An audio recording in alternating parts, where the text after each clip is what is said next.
Hey Dream Drivers, this is your host Raina Campbell and welcome to this week's episode. Today we have T-Kea Blackman and Jordan Scott, co-founders of Black People Die by Suicide 2.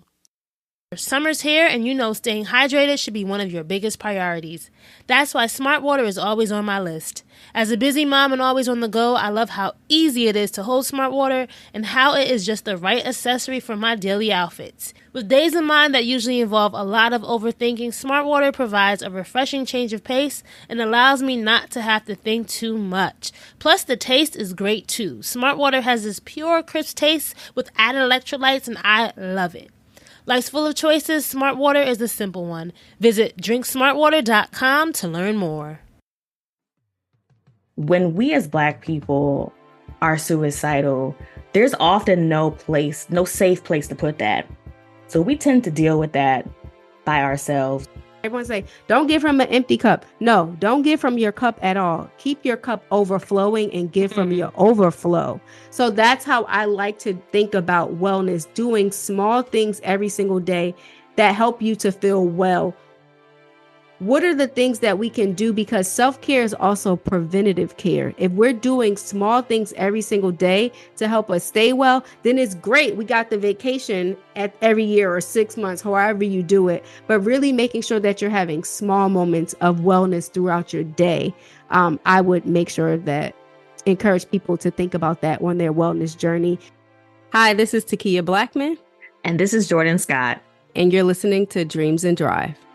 There's so much that we often don't talk about when it comes to mental health, mental wellness, especially in communities of color, which is why I think it's so important for us to have both Jordan and T-Kea on the show today. They're going to be talking about their organization, Black People Die by Suicide 2, as well as just giving us really tangible tips that we can take away and help implement along our own mental health and mental wellness journeys. Both Jordan and T-Kea have their own unique stories, and I'm just really excited to share with you all just how much they have grown together by starting this organization, and also how passionate they are about spreading their message to all.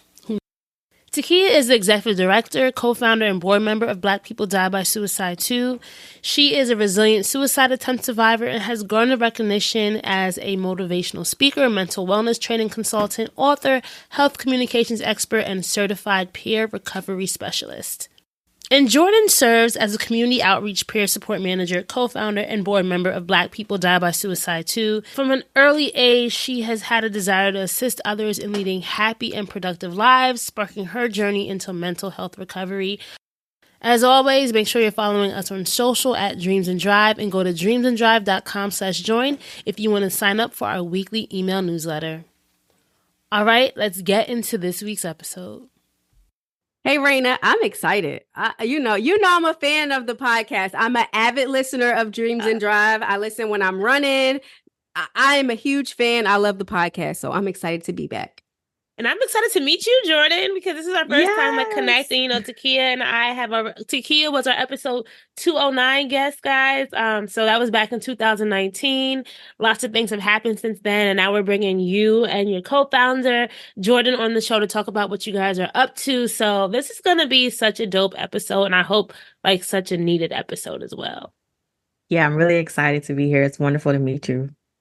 Yeah, so let's back it up a little bit. So for listeners, I don't want to make this an episode about like T-Kea's journey because we already talked about that, right? So if you guys want to hear the full T-Kea's journey, we'll get into a little summary of that. But that's episode 209, you know, how to make it through your darkest times, where T-Kea really details, her mental wellness journey and just all that she had to go through to kind of discover what she was dealing with and kind of unearth a passion and a new route, a new dream, right? One of the things that we talked about in that episode, T-Kea, was like, how you kind of thought you'd be this media mogul in one avenue. And I remember the one thing you said, you might laugh here. You were like, I want to be the Oprah of like mental wellness or right. And it was just so interesting to hear you say that. And, you know, how you really thought about you could really build a community around mental health and build like a media platform around mental health. And you really have done that. And you are doing that now 5 years later.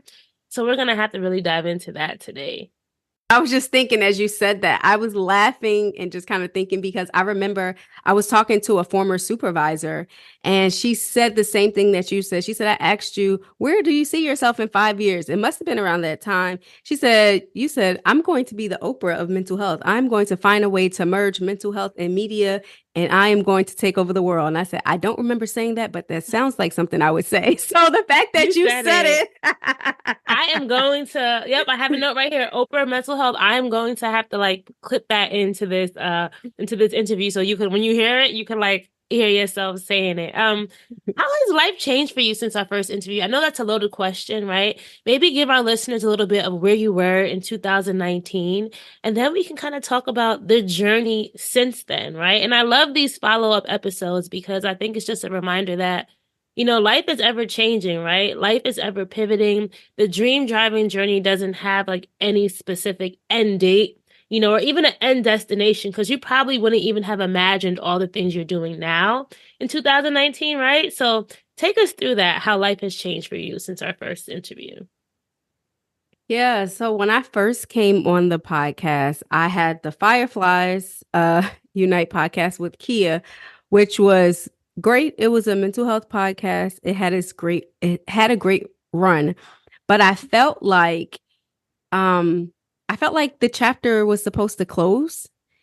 I also realized at the time I was burnt out, and I know as a fellow podcaster, you can relate. I realized like I'm doing all of the editing, the reaching out to guests, scheduling, questions, like every moving component. And when we initially started podcasting, podcasting was not what it is now. Like now it's like It's so everybody. saturated. Everybody got a podcast. When y'all just interviewing y'all, that could be a whole nother episode, right? Right. Yes. It was a lot. And then I was all still so juggling a full-time job. I was part-time doing consulting. So it just became so much. And then it was a great experience. So the podcast had a run for 2 years. And then, right when COVID started happening, I started experiencing some symptoms of depression. So, you know, at that time, pre-Dreams and Drive, my diagnosis was just simply major depressive disorder I remember and you talked generalized about anxiety that. disorder. So that was it. But then when COVID started, there was some new development that happened for me. And I actually ended up being diagnosed with bipolar disorder. So at the height of the pandemic, I went into the hospital because a lot was happening. It was a new diagnosis. I was trying to figure out how to navigate it. And with that, that meant like everything went on hold. So I was able to have like a finale of the podcast, if you will, to kind of transition. And then I was just figuring out like, okay, well, what is my life going to look like now that I have this new diagnosis, to be able to better understand my symptoms? And I just kind of took a step back at that time. And even within that time frame, I also had within the past 2 years, 6 people pass away in my life. So it was just a lot of back to back. And all of that, I remember saying like, I feel like I have to start over because I feel like I kind of fell off of social media for a few years. I kind of went ghost. And I remember when I popped wondering back like, up, what happened to T-Kea? And then you popped that.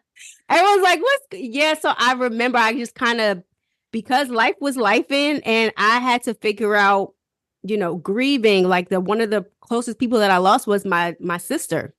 So that was the hardest thing that I have ever gone through. And that's really what happened up until this point, until I decided to figure out like, oh, I still want to do my consulting. So now I'm still doing my consulting. I'm still doing mental health things, but now I just have an added venture with, you know, which we'll get into. So I'm still juggling all of that. And I also decided not to go back to working a full-time job. So right now, currently, I'm just, you know, working on our organization and also still trying to manage my consulting business at the same time. So that's kind of where my journey has gotten me to as relates to like now. You know, you mentioned being diagnosed, and you know, I think that that's a really important moment along the journey, right? Because imagine living life thinking, okay, you only had one thing. How did that diagnosis really help you be confident in your next steps, right? Like I say that in the sense of like, do you think that it helped you it was like the pivotal moment that helped kind of push you along to where you're going now? Like how did the diagnosis shape the dream driving journey? That's the question for you. Rainy, you always ask such great questions. You Because are I'm just genuinely interested because I feel like that could have been a blow, right? And then it's like not a blow in the sense that right. like it could have set you back, but for you were able to move through it. So maybe talk to our dream drivers about how like unexpected what's the word what's not what's the word I'm thinking of? My brain is I have a brain fart. Like unexpected realities, right? New Hmm. things occur in our lives, and like how did that really shape your ability to dream drive, your ability to steer where you wanted to go next?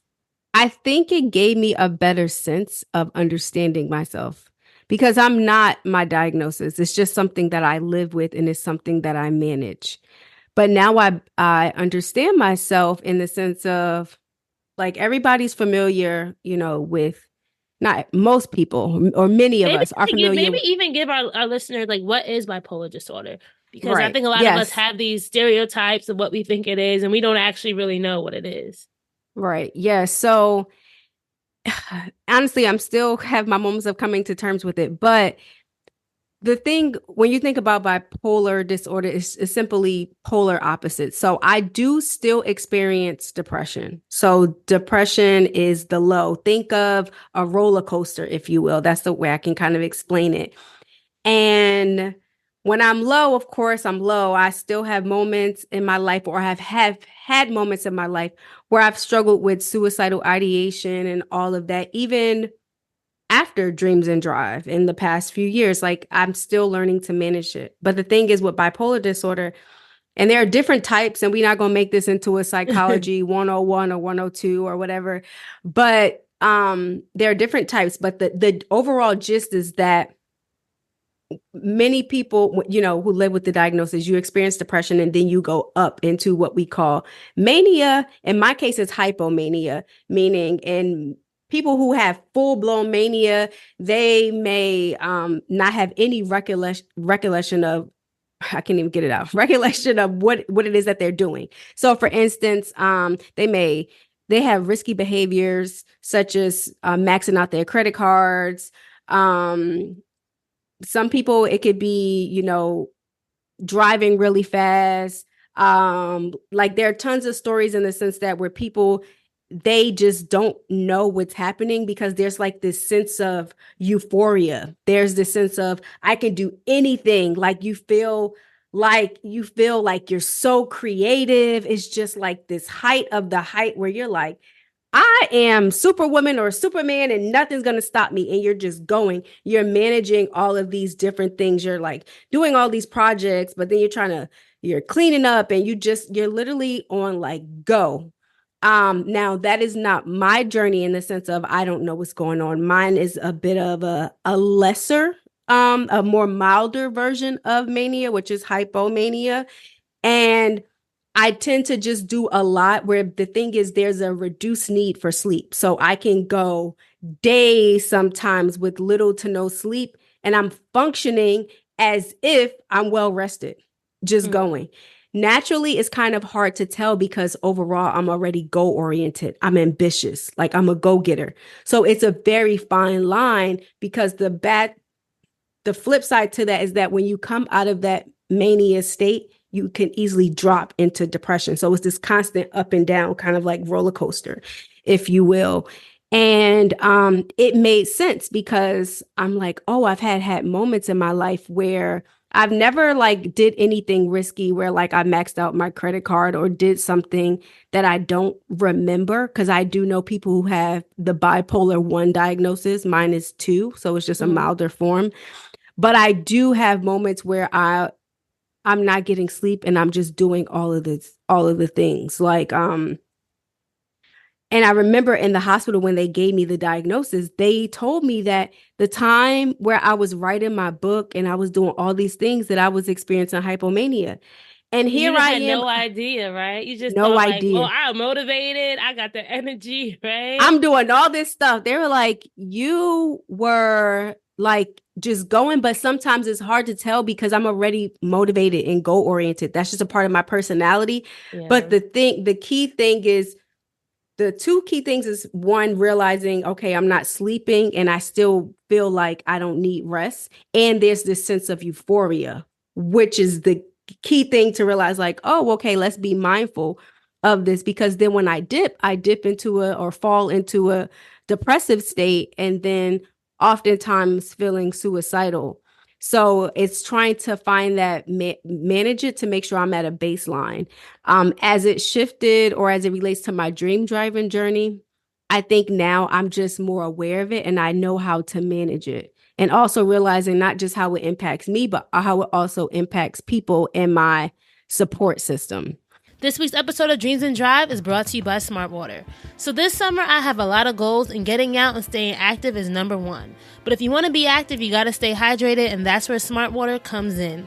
I love how complimentary Smart Water is to my daily routine. It fits right in my baby bag, it's easy to put in the car bottle holder, and just looks good if I'm holding it in my hand or my daily walks with the kids.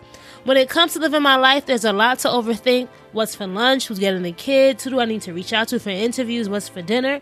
But at least I don't have to overthink my water. And look, later today, I know I'm going to have to take that little one out for his daily ATV ride and walk around the block. With this pure, crisp taste and added electrolytes, I know that we'll all stay hydrated for our summer excursions, and the taste will be on point too. Smart Water provides a refreshing change of pace, a moment of clarity with a simple choice of hydrating. And at this stage in my life, that is super important. Life's full of choices. Smart Water is a simple one. Visit drinksmartwater.com to learn more. You'll know real when you get it. It'll say eBay Authenticity Guarantee, and you'll feel it. Maybe it's a head-turning handbag, a watch that says it all, jewelry that makes you look like the gem, sneakers and streetwear so fresh every step feels fly. eBay gets it. So look for the blue check mark next to that thing you love and be confident that every inch, stitch, sole, and logo is checked by experts. With eBay Authenticity Guarantee, you can trust that feeling of real is always in reach. Ensure your next purchase is the real deal. Visit eBay.com for terms. This episode of Dreams and Drive is brought to you by McDonald's. Now, y'all know I love McDonald's for a quick meal, especially if I'm out and about with the boys and need something to eat. I like food, and y'all know I like saving money too.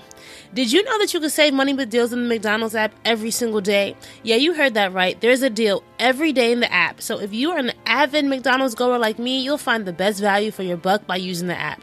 One of my favorite things about the app is the ability to order ahead. So let's say I'm on the road, just picked up Axel from school, and know I promised him some McDonald's fries on a Sunday, but don't want to have to wait in that long line. I open up the app and just place my order there. Then I can walk in and pick up my order when it's ready, no wait needed, especially if I time it right.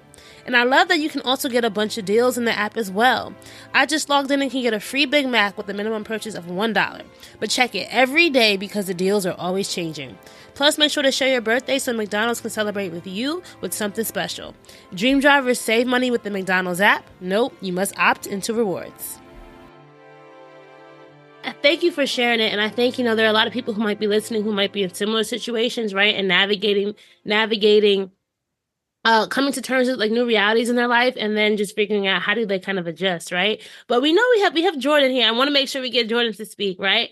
I want to know, because this is a dream driving journey where, you guys, there's an intersecting moment, right? Where you guys came together, and then you came together, and now you're on a new journey. So talk to us about that moment where these two cars met, right? Where you guys bumped into each other. I'm going to say that metaphorically, maybe crash into each other. I don't know, however you want to spin it, right? And talk to me about that moment and why that moment was so important for both of you. So maybe, Jordan, you tell it. Yeah, let Jordan tell it. Sure. Hi, everyone. I'm Jordan Scott. I am a native Marylander. I'm a person that's living with major depressive disorder, generalized anxiety disorder, and post-traumatic stress disorder. It's been one heck of a journey over the past almost 12 years now since I've had those diagnoses. And that's actually how T-Kea and I ended up meeting. So with my mental health disorders, I've been hospitalized several times. 2012 was the first, 2016 was the second, and then I went to the hospital twice in 2018. The second time I went to the hospital in 2018, I went to a program around the corner from me, and I did a partial hospitalization program. So I guess for people that don't know, there's different levels to mental health hospitalization. So a lot of people think of like the psych ward or inpatient, where you go in and you stay there in like a residential setting for a few days, maybe a week, maybe a few weeks, depending on what the clinical staff thinks is appropriate. And you're not able to leave the program or come and go as you would maybe want to because you're actually committed to the inpatient setting. Partial hospitalization is a step down from that. So you go to the hospital, usually Monday through Friday, maybe from like 8 o'clock to 3, 9 o'clock to 3. It's kind of like almost like a full-time job. And you go to the hospital and you engage in treatment activity. You'll have individual therapy, lots of group therapy. You may do some enrichment things like art, maybe some music therapy. And you do that for usually about 2 or 3 weeks. I think it just depends on everyone's insurance. And that's actually where T-Kea and I met. We met in the hospital as patients together. What year was this? Was it 2018? 2018? Okay. Mm-hmm. Yeah, I think we met in August 2018. And it's so funny because it was my last day in the hospital and her first day in the hospital. Isn't that crazy? It's kind of like a full circle moment, right? Like it had to be Yes. that, right? So T-Kea and I, we talked in the hallway at lunchtime or maybe a break before that. And she was like, let me get your phone number. So we exchanged numbers and we became friends. And we've been friends ever since. And our organization, Black People Die by Suicide Too, really came out of a need that T-Kea recognized that when we as Black people are suicidal, there's often no safe place to put that. So we tend to deal with that by ourselves. Not a lot of support. A lot of people don't understand. There's a belief that Black people don't commit suicide. There's a problem with the word It's commit, but that's what stigmatized. You people think. can't even talk Yes. about it. Like Black people don't do that. That's something that white people do. We don't, we're strong, we're resilient. You're never supposed to fold. Black people didn't die by suicide and slavery. So what's wrong with you now? And that's not true. So there's a lot of different beliefs about mental health in general in the Black community, but particularly suicide. And so T-Kea had the idea to start a podcast around Black suicide specifically, as a place to kind of open up the conversation for it in the Black community. And it's something that is much needed. So she approached me and asked me if I would do this with her. And I was like, girl, I'll just be a reoccurring guest. And she's like, I was no, gonna that's say not. that. Like how did that go? Because it can be hard when, I was gonna say, do you come from this background? Because I know, Nope. T-Kea, she was born and bred media, right? From college, her Right. days at Howard. What was it like for you to kind of take on this new dream per se? You know what? It was scary, y'all. I'm not gonna lie. Even before, like, I would participate in social media more as a lurker. So I was never really like posting. I don't really tell you what, like with Instagram, I left Instagram around the time that they started to incorporate like some Snapchat features. So right when Instagram started Like doing Instagram like the stories? videos. Yes. So I left around there. And since we started the podcast, I put Instagram back on my phone last year. And I'm like, what the heck is a reel, child? This is not the Instagram that I remember. So T-Kea's been trying to get me up to speed on it, but I've just been so out of touch because with my mental health disorders, particularly my depression, I tend to isolate. So I'm not someone you would have ever seen like out talking about my mental health struggles or even being active on social media. So this was very different, a little scary for me, but it's been going really well. I'm glad that she asked me. I'm glad that I took a chance on myself and said yes, because my initial hesitation was like, Jordan, you're going to be like out there if you do this. But I'm glad that I did. And I'm glad that I have an opportunity to kind of talk about my struggles and tell my story as a way, not just for healing for myself, but also for other people. Because we always have people that give us feedback, like their story as a Black person is very similar to our story, and it kind of mirrors our experience. And that sort of fosters a sense of community that you may not otherwise have, especially being Black, especially experiencing a mental health issue, and particularly struggling with suicidal thoughts, because there's often no place to really go with it. I was going to say that, like, in the beginning days of when you guys first launched Black People Die by Suicide too, what year was that? I just want to make sure I'm orienting us. Right. Last year. Our Okay. podcast May is of a last year. year. Yes. Mhm. So May 2023, right? What was the biggest challenge moving forward, right? I know, T-Kea, you had a lot of experience with building and executing. You talked about in our first interview how that was something you really prided yourself on, right? The idea to go from ideation to execution. So what was the biggest challenge when you guys both came together to kind of put this new dream into motion? Initially, I don't think there was much of a challenge, like, because it was just the podcast. And we were just like, we have this bi-weekly podcast. We already had an engineer and an editor, because I had learned from my Fireflies days that I was not doing it by myself. Okay. I was like, that's a big no. Because I never thought I would start a podcast again, because the first one just burned me out. So we already had that in mind. So I came in with kind of that experience, like it's going to be bi-weekly. It needs to be manageable. That whole thing came together and we kind of did it. The challenge I think that came into play was after we started, promoting the podcast, and everyone kept coming up to us like, your organization. And I was like, y'all, we are literally just a podcast. We're just a podcast. We are not an organization. And so I came to Jordan. I'm like, Jordan, I think that this has legs. And I think this can really be the start of a movement, because people are talking about mental health, but we don't really see people talking about suicide. And we definitely don't see Black At people all. talking about it. We definitely don't keep that to yourself, right? Like, right. Go pray about it. Don't Girl, say drink nothing. some water, as a Jamaican would tell you. Go take some tea. Go drink some tea. Like, So it's like, we're not really talking about it. And so I'm like, Jordan, what do you think about maybe like having the podcast be an extension of a nonprofit organization? We are already investing time and money into this. We might as well make it worth our while as it relates as for tax write-off purposes too, because we already are doing the work. So Jordan's like, I'm like, we could do an LLC, but I think this feels more like a nonprofit. And so she's like, yeah, sure, let's do it. We've been doing Jordan, it. Real quick, Jordan, were you nervous when you said that? You're like, let's do it? Yes. But you know what? In my head, looking back, I don't think I realized like how much actually goes into the establishment and the running of a nonprofit. Like in my head, it was just going to be simple, boy. But it's probably good that you had that naivety, like you were a little naive, right? Because maybe you wouldn't have. Yes. Maybe you would have said, hey, T-Kea, let's just keep it as a podcast only. Or let's just, So sometimes being naive about how big you could build something or how much goes into something is really for our benefit sometimes.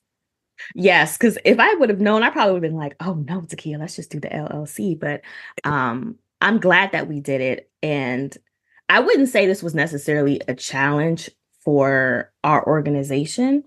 But for me, I had this fear that people wouldn't be receptive to the message of talking about suicide publicly as Black people. And boy, was I wrong.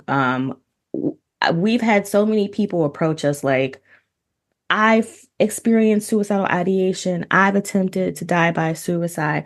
I've lost loved ones, friends, and there's lots of people who just came out in support of us, whether they be community members, clinical mental health professionals, other peer support specialists. And they're like, this is great. This is what we've been needing. This is what's been missing from the conversation about Black mental health. And I think I had those fears just based off of my personal experience growing up, because my family, they do not understand mental health at all. They're not people that would be willing to go and see a therapist. So I think growing up, I got a lot of negative messages about the need for mental health services just in general, nonetheless suicide. I definitely had a fear telling my mom, because I just knew her reaction was going to be Like, Jordan, why do you keep bringing this up? Hey Dream Drivers, you all know I've been doing this Mama 2 thing for a few months now, and luckily for me, I can say I've been a Pampers Swallow's mama the entire time. It's a full-time job keeping baby happy and healthy, but with Pampers, you can rest assured that you have the diapers on the market for healthy baby skin. Your baby skin is delicate, so it needs extra care and protection. Pampers Swaddlers also absorbs wetness better versus leading value brand and provides up to 100% leak-proof skin protection to help keep your baby's skin dry and healthy. The fewer things I have to worry about, the better. To really double up on that, you guys must try the new Pampers Free and Gentle wipes for healthy baby skin. Free and Gentle cleans better than Huggies Natural Care. They're 5 times stronger to help prevent tearing during a diaper change. With Free and Gentle, mess meets its match. Pampers Swaddlers and Pampers Free and Gentle wipes are also dermatologist approved by the Skin Health Alliance, hyperallergenic, and free of parabens and latex. For trusted protection, trust Pampers, the #1 pediatrician recommended brand. Don't forget to download the Pampers Club app today and earn Pampers Cash. Redeem your Pampers Cash for exclusive Pampers coupons, savings, and rewards. Calling all heroes. Coca-Cola and Marvel are teaming up to release limited edition Coca-Cola products featuring your favorite Marvel characters. Collect them all to assemble your own Marvel universe. And be sure to scan your Coca-Cola for a chance to win superpowered prizes and unlock powerful AR experiences. But act fast, fans. These collectibles won't last long. No purchase necessary. Open to legal residents of the U.S. and D.C. who are 13 and up. Ends on June 30th, 2024. Visit coke.com/Marvel24 for official rules. Black culture feeds fashion, but fashion doesn't always feed Black creatives. I mean, only 7.3% of American fashion designers are Black. So McDonald's is pairing 5 rising Black designers with 5 fashion insiders for career-changing mentorships and the access they deserve. Because we can do better than 7.3. Together, we can change the face of fashion. Follow their journey on Instagram at WeAreGolden. Statistics sourced from Zippia.com as of 2021. It happened in the past. You should be over it, move on, and let it go. That's the type of person that my mom is. Maybe it's a generational thing. She's a baby boomer, so I know they just grew up very different than we did. And I had the fear that people wouldn't be receptive, but I'm telling you, from young to older generations, I was in Panama City last month, back in April, and I did a presentation about suicide at a mental health conference for people of color. And the audience was primarily older Black people, Gen X, baby boomers. And I couldn't tell you how many people like my mom's age came up to me and They told need me it that still. when they were young, yes, when they were young, they struggled with suicidal thoughts, or they lost people to suicide and it had to be hush hush. You couldn't talk about it. Definitely don't say what really happened to that person. It's embarrassing. It brings shame to the family. And they just came up to me like, I'm so glad that this is a thing now, because we, as a generation, we had to keep it to ourselves. So was very pleasantly surprised that people are receptive to the message, particularly older people. So that gave me a lot of hope. So I was going to say, yes, ditto everything Jordan said. I'm not going to repeat that. I think for me, the challenge that I have been, I think, working through most recently, and I've shared this with Jordan, is learning how to juggle our friendship and now also being in business together. That has been challenging for me because outside of the organization, as much as I love Black People Die by Suicide too, Jordan always comes first. Our friendship is most important to me. And so like if Jordan's struggling or going through something, I have to often make a conscious effort to step back and be like, your friend needs you, you know? And so that's something that I continue to work through in therapy. That's something that I continue to have conversations with Jordan about, like, how am I doing as a friend? Like, are there things that I can do to better support you? And Jordan's an awesome friend to me. Like, I feel like Jordan could give a class on how to be a friend, but you know, that's another That's topic. gonna be the next episode. Part 2 of this one. So I do. I think she does a great job. So I think in many ways, we help each other in so many ways. Jordan's more reserved, laid back. I'm more assertive, kind of in your face. So we do balance each other out. She forces me to slow down a bit. And I know I just kind of throw her in the fire. So, but it has been a bit challenging. But I feel like because we are open to having those tough conversations and I can go to her to talk about anything and she can also come to me. That's what makes us work, is because we can have those difficult conversations. I love that you mentioned that, because I think the big thing a lot of people talk about is like, don't go into business with your friends, right? But it can work. And it is like, sometimes it's just about finding the right rhythm, right? Talking about, Black people die by suicide too, on the positive side, what have been some amazing things that have unearthed for both of you because you both decided to go down this journey? Maybe, I'll let both of you get your time. So Jordan, you start, and then T-Kea, you join in. Like, what have been some of the things that if you had not have done this, then you wouldn't have done something else, right? Like something came of it that you would never expected. I think the best thing has been the connections that we've made, which granted, T-Kea is a lot more connected to the mental health world than I am. But in this process, we were still able to meet like some new people and have some really positive things come out of it. So for instance, last year, 2023, we went to the Essence Festival and we met Dr. Joy Harden Bradford. She was so sweet. We got a book from her. She signed I it love for us. her, She was Dr. Joy. great. She's in my podcast Yes. mastermind. She's such a pioneer for mental health, talking about it with Black people. I love her. Sorry. Yeah, she was so warm and receptive. We met Michelle Williams from Destiny's Child. That was We probably sure one of did. our highlights. we T-Kea had a plan to meet her. She was going to be on a panel talking about mental health and her book. And so we got to the venue really, really early. We're like, okay, we're going to set up shop. We're going to sit in the front of this panel, make sure like she could see our shirt. We had our stuff on. T-Kea got her shirt on. I got my shirt on right now. Ready. We were ready. Okay. So we're walking up to the section where they had like the authors. And who do we see on Instagram Live? The one and only. Yes. Y'all know what? We are millennials. We are 90s girls. Y'all know how we feel about Destiny's Child. We don't play about them. So we were so excited to see her. She was on Instagram, and T-Kea like waved at her, say hi. And she was like, what did your shirt say? T-Kea busted out the whole spiel, like would die by suicide too, da da da da da. And yeah, we got to meet her. We got to meet the esteemed Dr. Rita Walker. Yes. Who does amazing mental health work. She's based out of the University of Houston. And we actually got to have her on our podcast. We asked her if she would do it while we were there in Essence, and she was like, yes.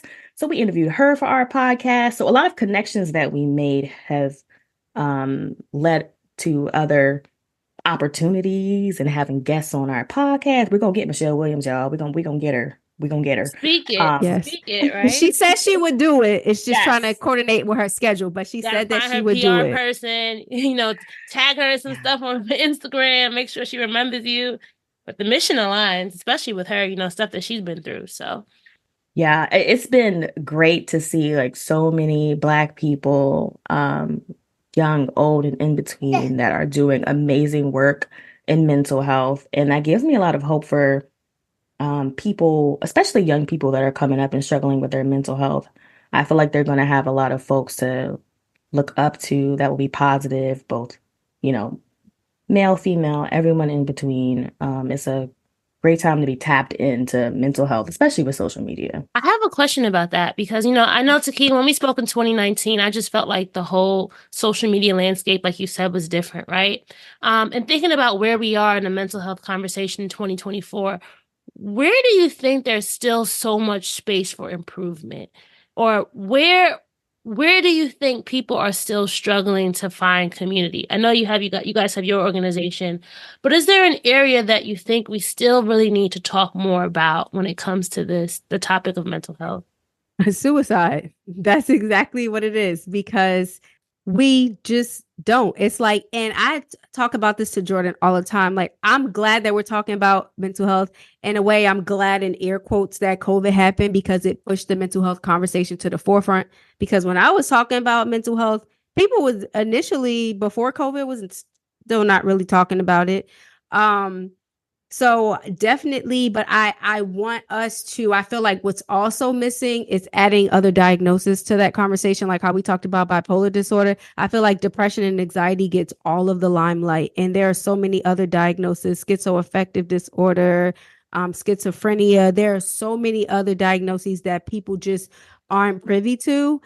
And I sometimes I'll be feeling some type of way because I'm like, okay, we get it. We know about depression and anxiety. Let's talk about something else. So sometimes that makes me get in my feelings because obviously I have another diagnosis. I would also say what's missing from the conversation too is like mental wellness. Mental wellness exists. Like you can live with a mental health diagnosis or not. Just because you struggle with your mental health, that also don't mean you have a diagnosis, but mental wellness exists. And I think that's something we also need to talk about in showing that what wellness looks like, because while yes, I live with a diagnosis, but I also have tons and tons of periods of just being completely well. Like this is one of my up seasons for me right now where I'm doing exceptionally well while I'm managing my mental health and I'm working out and I'm, having eating a balanced diet and well, maybe not this week. I haven't slept well, but overall, like I've been sleeping better, like traveling, being mind, setting boundaries, making sure I'm doing things that make me happy, spending time alone, spending time with loved ones. Like really, what does wellness look like for people? And it's individualized because wellness means something different to all of us. But I think it's important for people to understand. We often talk about illness, but also let's talk about wellness because wellness exists as well. Let's, sorry, there's this one thing I wanted to say. We talked about the whole suicide conversation. So I think, personally, I've had family members who have committed suicide, but like I wasn't close to them. So I wasn't in like this intimate, it didn't affect me intimately. But unfortunately, like one of my best friends a few years ago, her partner committed suicide. And it was such a shock to everyone, right? Like he shot himself. And for me, my best friend's my best friend, right? It's like I didn't know how to support someone who had she, it wasn't that she committed suicide, but it was her partner. She was she was affected tremendously. So I feel like there's the people who, are affected by people who committed suicide, then people who are trying to also support, right? And there's no resources. I'm like, wait, what do I do? What do I say? She didn't even really know what to do. So I think that it's really like, it's not just even the person who commits suicide, right? It's the whole tribe around them and empowering the person who's directly infected. And then even empowering the person who's like trying to help the person who's directly infected. It's one of the things where I feel like I didn't know. I tried my best, but I felt like I could have probably done more for her. And even now, to this day, I think it's been 3 years, right? Yeah, 3 years. I even still sometimes don't even know, like, if I should, say, how you doing? It's one of those things where I wish I knew what to do more in that situation. Yeah. I'll let Jordan speak to this too. One, I'm glad Jordan, because if you notice, she had put it in air quotes. So we got to address the language surrounding suicide, which is a thing for me.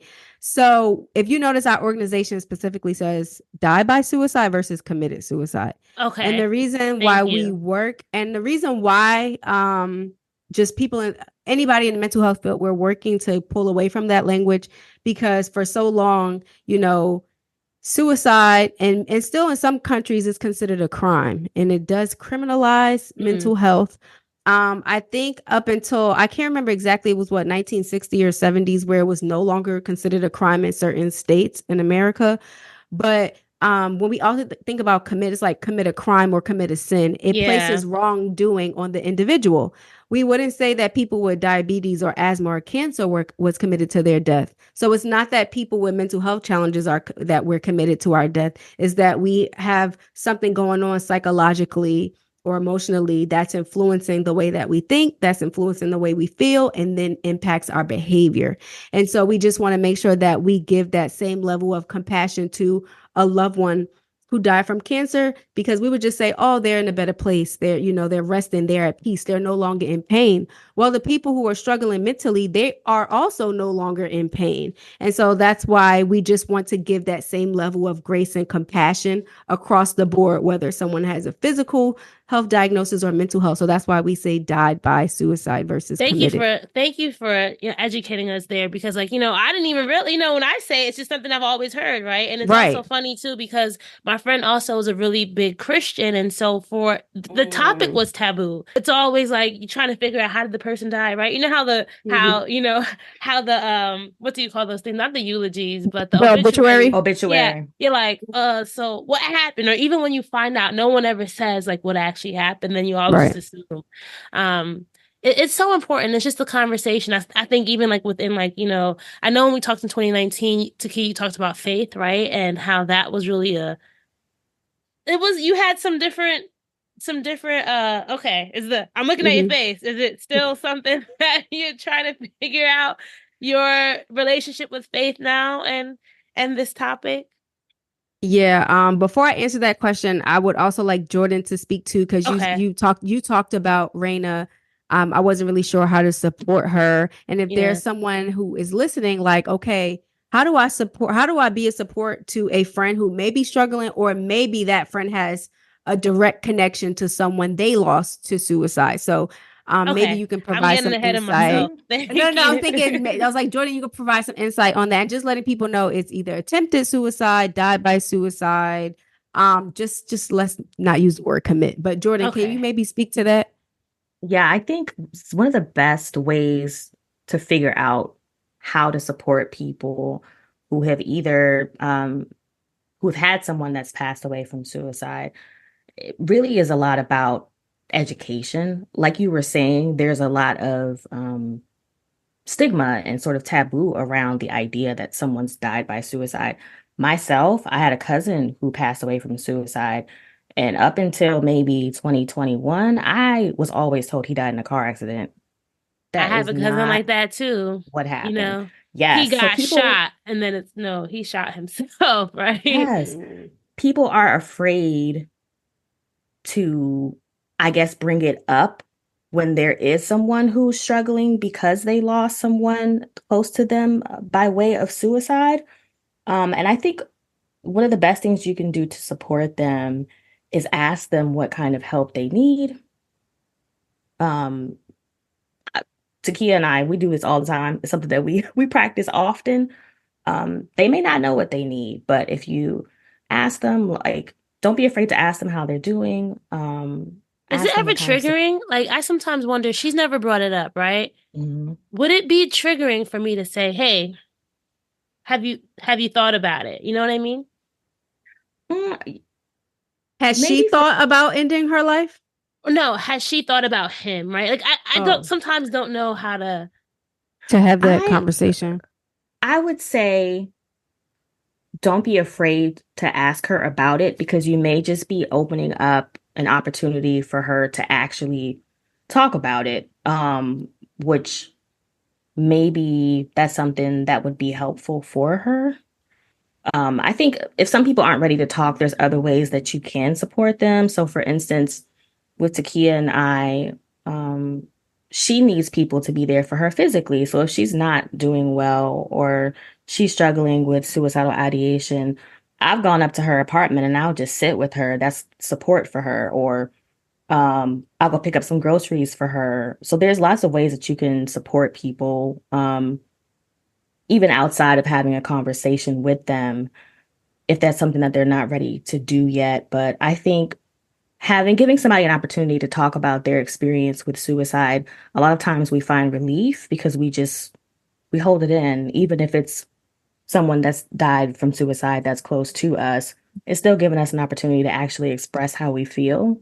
So don't be afraid to ask people about if they're considering suicide, how they're doing after someone close to them's passed away from suicide. Don't be afraid to actually use the word suicide, because it just allows an opening for dialogue.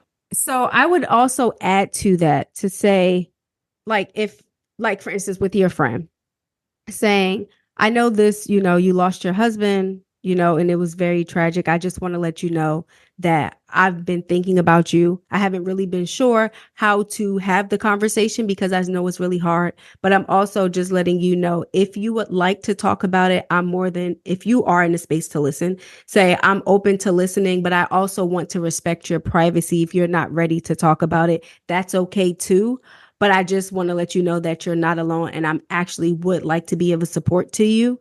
So that way the door is open and saying like, I'm letting you know I've been thinking about you. I know you're going through something challenging, but I'm also not going to push you or force you to talk about something that you're not ready to do. And I always encourage people to like send care packages to people, or if they live close and they are open to you coming over, like, hey, bring, or drop off, do Instacart, or like kind of those things that you would do if somebody was physically unwell. I'm thinking Like, of you, like, those right. A teddy sweet bear or gestures. like, right. Anything like, I have friends or a friend who dropped off a whole bunch of leopard stuff because y'all know I love leopard, so like those things, it's like, oh, wow, it really meant a lot to me because it's showing like, okay, I'm actually thinking about you and I put thought into like doing this thing for you. So even like little care packages or little gifts or something, just say like, I know you're going through a rough time, but I just want to let you know that you're not alone and I'm here to support you. Yeah, I even T-Kea could put that realized. into words far better than I could. So thank you, girl. No, and I think too, like one of the things I realized that I want to make note of is just even that death date, right? For her, it was a day that she went through a lot of grief. So maybe it's even put a reminder in my phone, this day in April, make sure you're reaching out to her, make sure you're sending her something so that I know that I am intentionally trying to support her. I know we're almost at time, so I wanted to make sure that we talked about what you were talking about. We can skip the whole the faith conversation. I think that's a loaded one. Let's talk about mental wellness, right? And just some things that we can be doing to make sure that we all are practicing good mental wellness. Any tips, resources that you guys might have come up along your journey that you think would be really important to share with our dream driver audience. I think there are so many people who are listening who are different paths along their own mental wellness journey. So what are some tips that you would give to us dream drivers to make sure that we are practicing good mental wellness along our mental health journey? I would say a lot of the things that you can do are pretty basic in terms of like making sure that you're getting enough rest, making sure that you're consuming enough water, and then eating a balanced diet. I have come to realize over the years that when I eat better, I feel better, even just mentally. So making sure that you're trying to eat as healthy, a balanced diet as you possibly can.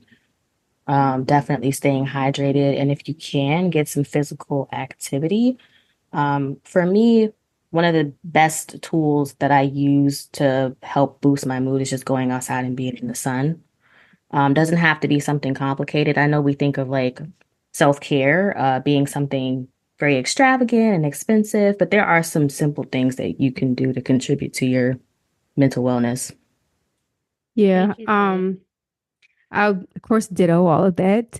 Um, I also want to encourage people when we think about wellness, it's important to have a routine. Like I am a routine schedule girl all the way. Okay. I need to And get when I better get at that. It's hard. It's it is hard. hard. It is hard, especially I think even hard, when you're trying to juggle the schedule of two other little humans too. That's a lot. Three, So if you add in all that. right. So let's give yourself some grace, Raina.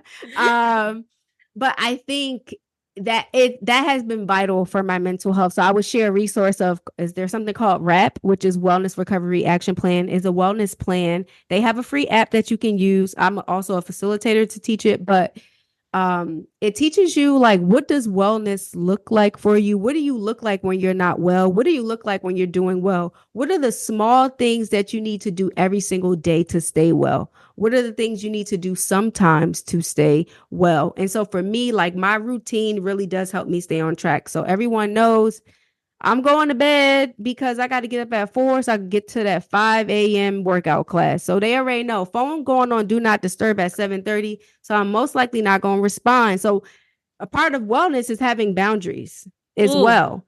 that's And the big thing. boundaries control your behavior. So a boundary is not don't call me the boundary is if they call me, I'm not going to answer, because don't call me is a rule. So just want to put that out there. So people know, like, and then I'm having my workout routine, and then I'm coming home and I'm having breakfast, and I may listen to a TED talk or a podcast. And then, so people know 4 a.m. to 8 a.m., that's all of T-Kea's time. Like, I'm not going to answer. I'm probably not going to text. I'm not going to do any of that. And then after 8 o'clock, then I'm going to engage and respond to the emails and the texts and all of that. So really, like, having some time. I'm not saying you got to chunk out, have that much time for yourself, but I'm just saying find small moments for you. So if that's pulling away, making sure you're eating lunch, making sure you have time to do the things that fill your cup. I like to always tell people, everyone say, don't give from an empty cup. No, don't give from your cup at all. Keep your cup overflowing and give from your overflow. So that's how I like to think about wellness, doing small things every single day that help you to feel well. Because we can't take a vacation every day. We can't be like, oh, it's 6 months, I'm drained, I need a vacation. What are the things that we can do? Because self-care is also preventative care. If we're doing small things every single day to help us stay well, then it's great. We got the vacation at every year or 6 months, however you do it. But really making sure that you're having small moments of wellness throughout your day.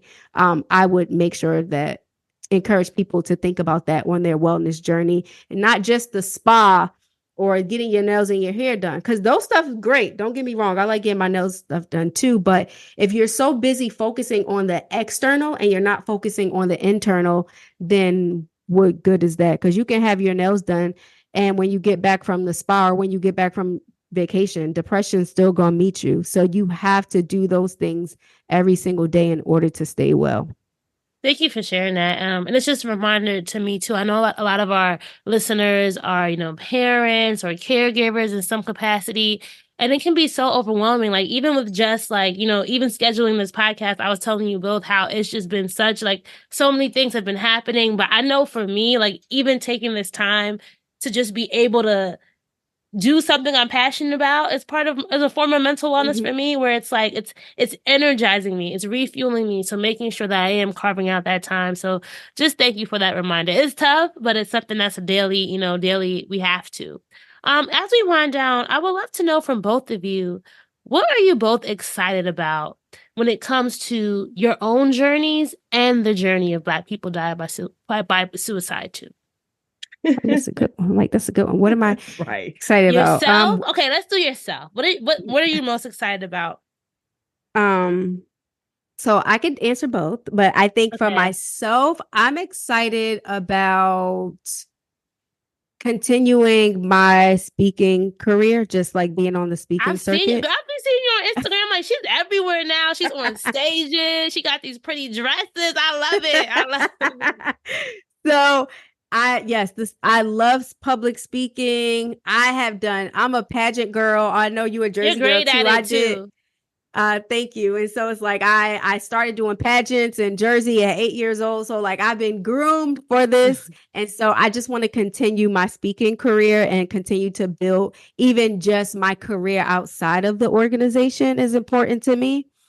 As it relates to the organization, honestly, I'm just looking forward to continuing to expand. Like Jordan mentioned Panama City. I've been to the White House because of the work as it relates to suicide prevention. And so I'm looking forward to our organization to continue to have an international reach, because even now with our support groups that we have, Black and Suicidal, for individuals, Black people who struggle with their mental health, we had someone log in from Canada. People are logging in from Florida, Texas. Like, we're in the DMV, but it happens everywhere, right? Black people are dying by suicide everywhere. Exactly. So I think just continuing to just grow the organization internationally is something that I'm also looking forward to, because we're having reach already across the water. Thank you. And then Jordan, what about you?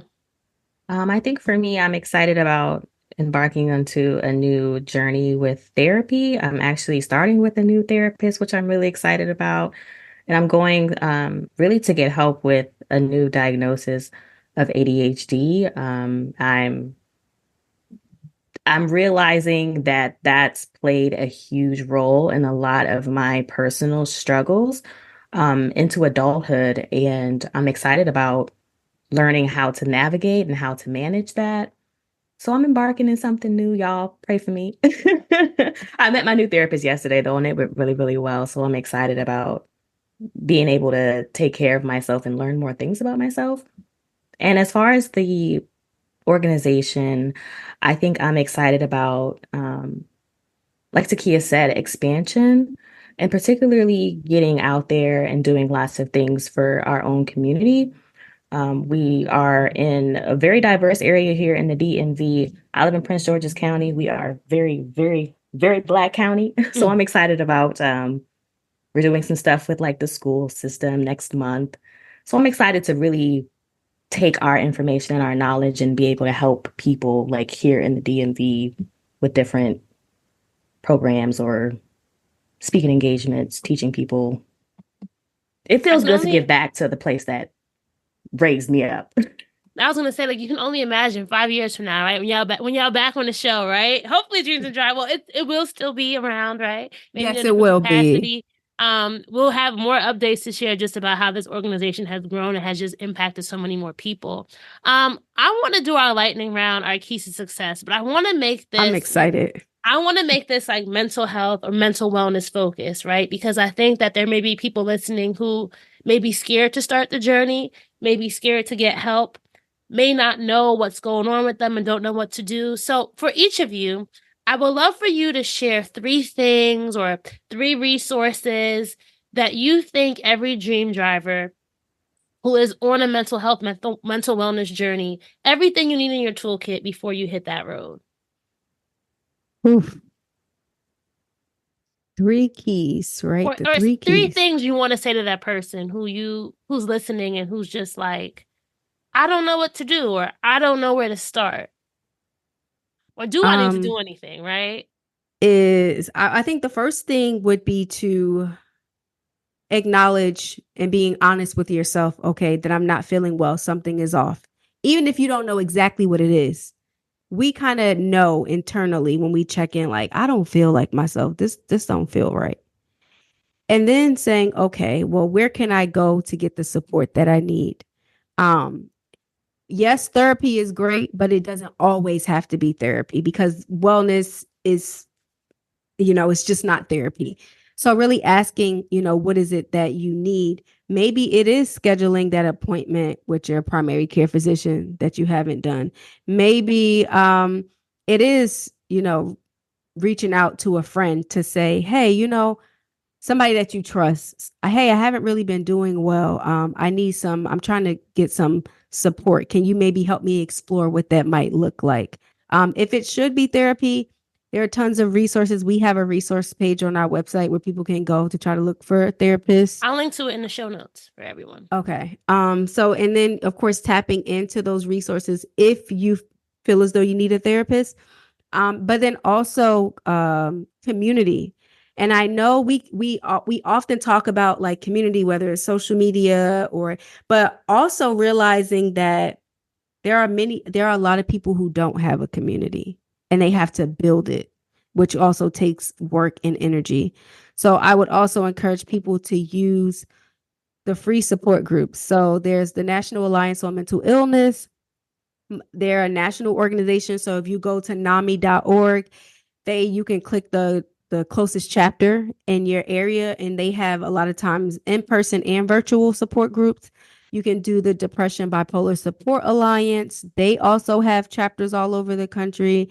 Of course, I have to tag in Black People Die by Suicide too. We have our support groups. Because of our sponsors, they are free and they're virtual right now. So you can log in from anywhere and no topic is off limit, but we also make it known that this is a space where you can talk about suicide if you choose. So also encouraging people to tap in if they don't have a community to start building their community. So I would encourage that.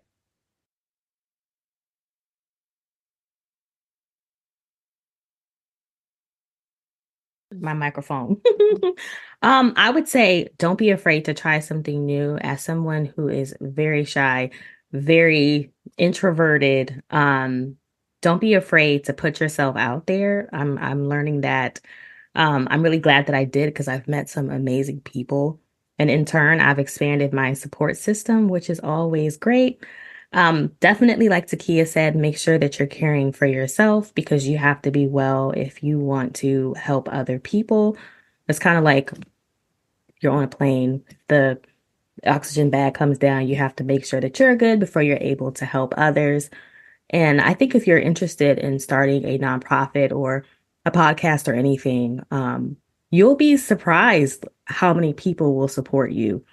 Like we've talked to different organizations and different people, told them about our mission, and they're like, I really want to help you. I'll donate whatever I can to you, whether it's space, whether it's um, in kind, like resources, food. I will donate to your cause because I believe in it. There are lots of people out there who are genuinely just that kind, and you'll be very, very surprised, like who out there will support you and what you want to do. So don't be afraid to try something different.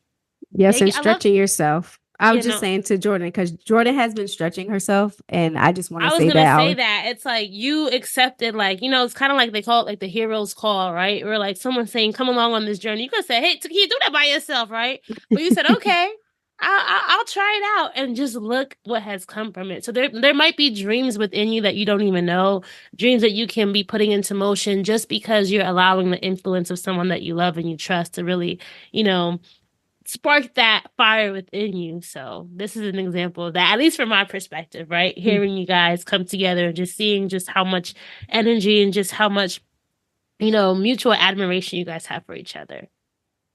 Well, Jordan and T-Kea, we could talk forever. You know, I like talking. I want to make sure we tell our dream drivers where they can find out more about Black People Die by Suicide too, where they can listen to you guys, where they can check in on social, or maybe there might be someone listening who wants to help your cause. Tell us, you know, how we can connect. That's Instagram, of course. Instagram, Yes. of course. We're working on Facebook and LinkedIn. We're working on that. My account got hacked, so we lost access to our Facebook page. Man. I know, crazy. So it's okay, but it's okay. But for now, Instagram for sure. YouTube, of course, our website, Black People Die by Suicide 2.org. So that way you can sign up for our newsletter. It's a monthly newsletter, and you'll see all the events that we have going on. DMV virtually, another state because we travel a lot. So yeah, if they want to donate, you can donate through our Instagram. You can donate on our website. We're also looking for volunteers virtually. So if you want to get involved and you want to volunteer to support one of our committees, you can do that as well too. Jordan, I don't know if I missed anything. And definitely, if you want to join our support groups, as T-Kea mentioned, they are free 99 for you all. We would love for you to come and join us. We've had people join us from all over. As T-Kea mentioned, someone in Canada came. I was like, whoa, okay. So we're always wanting to expand our group, and we want people to know that if you do need support, there are organizations like ours that will help you if you're looking to build some community for yourself. So you can follow us on Eventbrite, Black People Die by Suicide too, but you'll also see the links in social media, particularly Instagram. You'll see it on our website, etc. So if you're looking for support, come join us for our groups every month. Thank you. And I'll make sure to link to everything in our show notes and when I post this on Instagram as well. Thank you both. This has been such an amazing conversation. I know long overdue, but T-Kea, thank you for being so patient, so persistent with me, and we made it happen. And I really hope that people listening in are inspired and encouraged, because, you know, there might be something that is ignited from somebody who's listening to this conversation, whether it's passing it along to someone else who may need the resources. I know I'm going to be doing this right after this conversation, right? So thank you both again. Thank you for having us, Raina. You know, I'm always excited. Keep doing what you're doing. I just want to say this to you, and I don't even know why I'm about to get emotional, but I could feel it. And I'm like, don't make me, please. Don't. Raina, I am so proud of you. I have been listening from the very beginning, and you have gone through so many different challenges and transitions. And I already know being a mom is not an easy job. I already know. But you have been just like still going and just like being consistent and still showing up. And I know from experience, you can look, it's easy to look at these other podcasts and it's like they're winning. And you're like, Right? I've been doing this before y'all even knew what a podcast was. But like, I actually know how to interview people. Y'all just ask some crazy questions. Right, exactly. And it's like, but you just still keep showing up. And I'm just so proud of you, Raina. Fellow Thank Jersey you. girl over here. Just like keep doing what you're doing and don't stop. Because please know, I am a listener weekly. So I have listened to some of the replays, but I'm still listening. So keep going, Raina. I'm so proud of you. Thank you so much, T-Kea. I think sometimes we forget we need that encouragement and just being able to know that, you know, the impact is there and that I got day one listeners still listening. It's like, I got to keep going, right? And just knowing that your journey is not going to look like everybody else's journey. So stay focused, know who your audience is. And I always tell myself, you know, you talked about you want to be the Oprah of mental health, right? But I keep telling myself, year 7 of Oprah's journey, she wasn't where she is now, but what if she had given up then, right? So it's just a reminder to keep going and to keep building like the dream. You know, there's no set ending, right? Like it could go on however long you want it to. So thank you so much, both of you. And now I'm like, good thing I don't have no makeup on because I would have been like, whoo.